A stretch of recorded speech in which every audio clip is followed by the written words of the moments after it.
Hi, perhaps you recognize me. It's your favorite president. We will decide who comes to this country and the circumstances in which they come. Hi, g'day everyone. I'm at CPAC in Brisbane.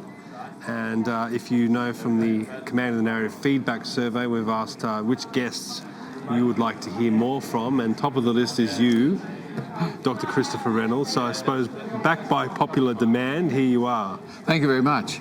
Love to be with you, Stephen. It's awesome. We've been spending a lot of time with this man and having a lot of laughs, but how are you finding CPAC, and do you have any thoughts of what you've witnessed here?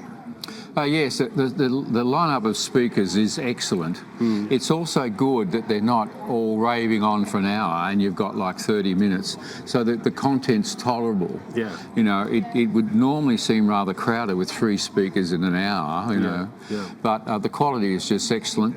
There's a real desire among the speakers to try and unite politically. There's no doubt about it. And they all recognise some fundamental issues, and the word values continues to come up, which I'm glad to see. Yeah, okay. When you were working in America, did you attend any of these sorts of events? Like, were there conferences back in the day that you would go to? Well, yeah, but my position as senior professional staff for the Senate committee, I would often go to events representing the senator. So if the senator wasn't there, they would send Chris. Yeah. And it could be all sorts of events, you know, whether it was an opening of an art gallery, all the way to major sort of events in some of the most plush hotels in the world. You know, the carpet was this thick as you walked across them. Yeah. And again, they found it all very fascinating that here was an Australian representing the US Senate at some of these conferences. So it was sort of something that I was doing regularly with these sorts of events. And does this event compare in any way to what you saw in America? Yes, in terms of the size of it, and the organisation's also very good. Yeah. I couldn't fault the way it's moved ahead, the organisation. I think what I think is missing is when I hear people talk, this is the problem, this is the problem. There's nevertheless, as much as the feeling is there, I don't pick up a real vision of where the country is going. I was talking to a fellow not so long ago, and he dropped this one line at me that has stuck with me. He said, "Do you know Queensland is bigger than Europe?" Yeah. We haven't even started to develop it yet. And I mean, that just is just paralysing. But why stops us? Oh, we've got to get water from here. You've got a problem, we'll solve it. Oh, we need gas, or we need this. Fix it. Yeah. But you're not anywhere near the philosophy of prosperity that Lachlan Macquarie gave to us in 1815. Yeah, you were telling me about this last night. Just expand on that, because he came.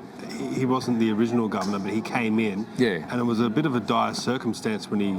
Yeah, he was. The Marines who had had nothing to do, and there wasn't any currency here, had turned to selling rum. But it was a racketeer. They were racketeers. The prices were high and all the rest of it. Well, this fellow, John MacArthur, who's known for his sheep, was the worst of them all. He was actually quite a narcissist. He was mad. Yeah. And he brought on a mutiny against the governor. So with Captain Bligh getting arrested and put into jail arrest, they sent in Lachlan Macquarie. Now, here is the funny thing about this. Lachlan Macquarie had spent 40 years as an army officer. Okay. And he was a colonel. They knew men, knew war, knew a bit about payment slips and all the rest of it. Yeah. So he's got this new gig, and he and his lovely young wife Elizabeth are coming to Australia. But he doesn't know it's going to be a governor, you know. I'll tell the Marines over here what to do, and I'll do that, and we'll make sure everything's in order. Yeah. You know, Colonel, this is how we... But he stops in South Africa, and he gets introduced to this guy by the name of David Campbell. Now, this is amazingly significant. Campbell is also a Presbyterian, as is Lachlan, as is his wife, whose name is also Campbell. Yeah. But this guy was the head of banking for Ireland, one of the major Irish banks. Yeah. And he tells Lachlan about the number of people, 90% of them are convicts or ex-convicts. Your only hope for Australia is to use the emancipists, That is the future of this country. You've got to see a way to let the people with talent make this country. What's an emancipist? That was a person who'd been set free from their penalty of being a convict. Yep. Right? Arthur Phillip had set free 85% of all of them. They were no longer convicts within 2 years. Yeah. So when you think it's a convict settlement, it was wrong. Yep. So what Campbell does, and a few other fellows that are making a lot of money out of trade, they have a dinner.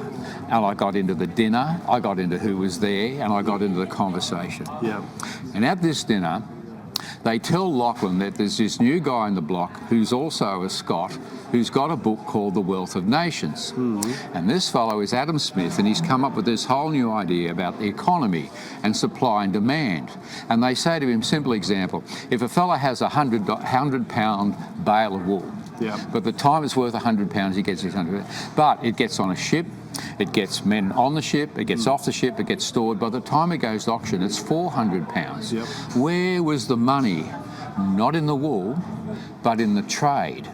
So forget about just growing something. You have to develop prosperity. And that hits the whole Presbyterian idea, theology of prosperity. And it was that Lachlan embraced. And he allowed the businessmen to develop trades, built the ports, got into whaling, leather goods, all sorts of things. The sheepers, all right, you got all the sheepers, you got all the free land, but it's that prosperity that's actually in our national anthem. If you look for it, it's the wealth that will make us prosperous. Yeah. And we've lost it.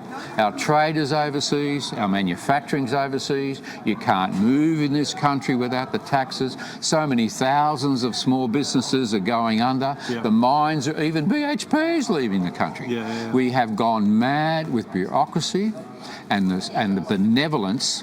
It's great to care for people, but we are now past being sensible in our benevolence. So not only just CPAC we've been to, we went to an event last night, and I went to a housing summit during the day as well.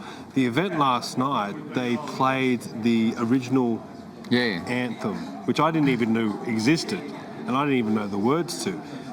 Can you tell us a little bit about that and the messaging? You kind of just touched on it there, the messaging behind. Yeah, it's actually 12 verses, and it's worth reading the whole lot. Yeah. It's written, I think, by a woman on her way back to England.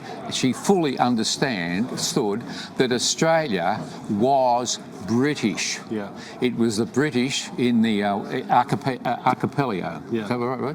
Yeah. And here they were. So I'd still get that one again. Oh, you come from the archipelago, you know, sort of thing. It's one of us in a different part of the world. Yeah, right. So, but she appreciated this phenomenal country and we're sounded girth with sea. You know, there's toil and wealth for toil. Yeah. You know, and all of these things. But that word prosperity is in there. When you come down the 12 verses, it finishes with this incredible statement of our loyalty to Britain, because that's what we were, was British, and we've lost that whole sense of our history. So we pick out the first two verses and then say, don't want to read the rest because we're now trying to be independent, etc. Now, that's not a bad move, because I think being conservative is not to necessarily preserve our politics of the past, but is to take the values that makes us Australian and advance them into changing environments and contexts. So we move with an understanding of our past and into the future to be a prosperous country. And that's what Macquarie was trying to do. He did. And the numbers and the growth of the wealth. And there was a conversation where the fellow by the name of Bathurst was the new Secretary of State for Colonies in the War, hated Macquarie, and he couldn't believe the spending and how he had this whole passionate idea of setting the convicts free and the emancipists. He was a real class society of a man. Yeah. So he wanted to get rid of him. But he has a conversation with the Prime Minister, and he says to him, do you know, this man has charged us something like 300,000. You mean the British Prime Minister? Yeah. He's spending all this money. And the Prime Minister says, yeah, but he's brought back 260,000 this last year, let alone for the next 10. Yeah. So the money he's using, Dilbrain, to build it is going to return us tenfold. So it's okay to spend money provided that you're building wealth. Infrastructure. Yeah. Our governments have to stop so much. 1/3 of the country's on welfare. How can you run a country when we're dependent on what we're selling, the dirt, to run welfare because we now have no industry? Just imagine if you took all that money they're putting into welfare, took it and you put it into infrastructure, and then you employed those people to work in those. Yeah. And to stop all the incredible heavy-duty bureaucracy that says safety this, safety that, fill in the form. What is it? How many forms does a new mining company have to fill in? Is it 100, 200 forms? It takes them decades. It does. And eventually you just give up. BHP said, I'm going off to South America. So we have lost our sense of who we are. I think it's a bit like, excuse me, but it's a simple analogy. We're sort of like a tree. But a tree won't grow if you don't have roots in the ground.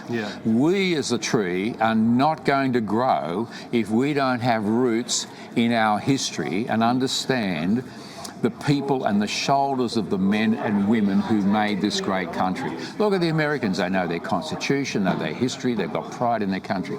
But we say, oh, we want to be proud. But on what? You know, I stole your little trick. I went to 2 Liberal Party AGMs. Well, that was my trick. Yeah, well, no, I spoke at both of them. And the second one I went to, I thought, I might mix this up a little bit. So I just started asking them different questions. One of the questions I asked them was, who's Australia's founding fathers? No idea. Blank. Nothing. Yeah. Nothing. And we got one. Yeah. One, the man from Tasmania, Andrew Inglis Clark, gave us the flag. He gave us the Constitution, 98 clauses, and he even gave us the name, the Commonwealth of Australia, and we don't even know who he is. I mean, you can't tell me we've got pride in our history when we don't even know. Why do you think that is? Oh, there's several reasons. Firstly, because he was young, the Attorney General, then the guy called Griffiths from Queensland came down on his boat, and he said, why don't you just come up and sit with Deakin and I and a couple of my mates, and we'll just sit and go over your document. You know, do you think that's all right? And we'll put our name on the bottom of your document. So they were premiers, and they just put their name. What's it called? Not fraud.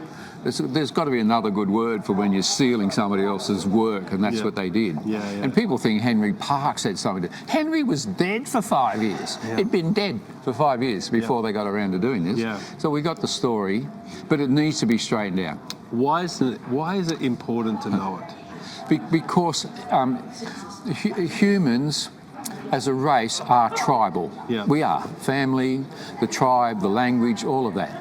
And part of that comes into knowing who your family is. My wife's in Germany just looking over, you know, her past. It's really, and I've been to Ireland to see where my ancestors all came from. There's just something that wants to know about your identity, and your identity comes from where you've come from. There's no doubt about it. That's what it is. A person who is an orphan, you know, has trouble understanding. So we've got that desire. So when it comes to Australia, who are we?